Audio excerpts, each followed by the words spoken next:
തൃശൂരിലെ BJP MP Suresh ഗോപിക്ക് ഹൈക്കോടതിയിൽ നിന്ന് തിരിച്ചടി. തൃശൂരിലെ ലോക്സഭാംഗത്വം റദ്ദാക്കണമെന്നാവശ്യപ്പെട്ടുള്ള ഹർജി നിലനിൽക്കുമെന്ന് ഹൈക്കോടതി. തെരഞ്ഞെടുപ്പ് ഹർജി നിലനിൽക്കില്ല എന്ന സുരേഷ് ഗോപിയുടെ വാദം സിംഗിൾ ബെഞ്ച് തള്ളി. സിപിഐ നേതാവിന്റെ ഹർജിയിൽ സുരേഷ് ഗോപി വിചാരണ നേരിടണം.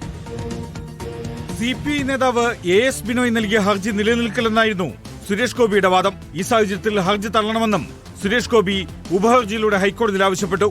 ആവശ്യം തള്ളിയ ഹൈക്കോടതി തെരഞ്ഞെടുപ്പ് കേസിൽ സുരേഷ് ഗോപി വിചാരണ നേരിടണമെന്ന് നിർദ്ദേശിച്ചു. തെരഞ്ഞെടുപ്പ് ഹർജിയിൽ ഹൈക്കോടതി അവധിക്കാലത്തിന് ശേഷം വിശദമായ വാദം കേട്ട് തീരുമാനമെടുക്കും. ലോക്സഭാ തെരഞ്ഞെടുപ്പ് പ്രചാരണത്തിന് മതചിഹ്നങ്ങൾ ഉപയോഗിച്ചുവെന്നും മതവികാരം ഇളക്കിവിട്ട് വോട്ടർമാരെ സ്വാധീനിക്കാൻ ശ്രമിച്ചുവെന്നും ഇത് തെരഞ്ഞെടുപ്പ് ക്രമക്കേടാണെന്നുമാണ് ഹർജിയിലെ പ്രധാന വാദം. സുരേഷ് ഗോപിക്ക് വേണ്ടി തെരഞ്ഞെടുപ്പ് പ്രചാരണത്തിനെത്തിയ BJP നേതാവ് AP അബ്ദുള്ളക്കുട്ടി ശ്രീരാമ ഭഗവാന്റെ പേരിൽ വോട്ട് ചെയ്യണമെന്ന് അഭ്യർത്ഥിച്ചു. തെരഞ്ഞെടുപ്പ് കാലത്ത് ബാങ്ക് അക്കൗണ്ടിലേക്ക് പെൻഷൻ തുക കൈമാറിയെന്നുമാണ് ഹർജിക്കാരൻ ഹൈക്കോടതിയിൽ ഉയർത്തിയ വാദം. ഹൈക്കോടതിയുടെ ഇടക്കാല ഉത്തരവിനെ തൃശൂർ ലോക്സഭാ മണ്ഡലത്തിലെ LDF സ്ഥാനാർത്ഥിയായിരുന്ന VS സുനിൽകുമാർ സ്വാഗതം ചെയ്തു.